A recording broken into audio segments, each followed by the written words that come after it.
খ্রিস্টান তিনি বলছেন যে নবী মুহাম্মদ এবং যিশুর শিক্ষা যদি সাংঘর্ষিক না হয়, যদি তারা একমত হন, তবে কেন আমরা আমাদের সমস্ত প্রচেষ্টাকে সম্প্রীতি এবং শান্তির জন্য একত্রিত করি না বিতর্কের বদলে?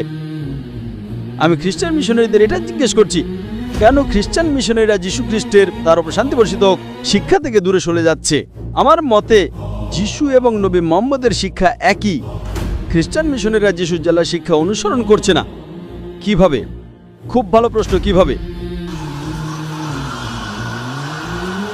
ইসলামে একমাত্র অখ্রিস্টান ধর্ম যা যিশু খ্রিস্টের তার উপর শান্তি বর্ষিত হোক কে বিশ্বাস করাকে ঈমানের একটি অপরিহার্য অংশ করে তুলেছে।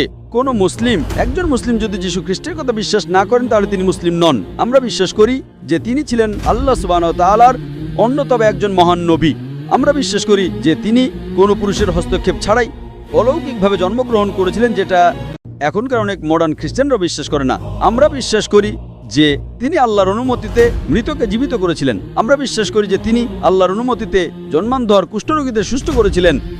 খ্রিস্টান এবং মুসলিমরা আমরা একসাথে যাচ্ছি, কিন্তু বিশ্বাসের ফাটলটা কোথায়? বিশ্বাসের ফাটলটা হলো অধিকাংশ খ্রিস্টান বলে যে যিশু খ্রিস্ট তার উপর শান্তি বর্ষিত হোক তিনি ঈশ্বর হওয়ার দাবি করেছিলেন, তিনি ছিলেন ঈশ্বর।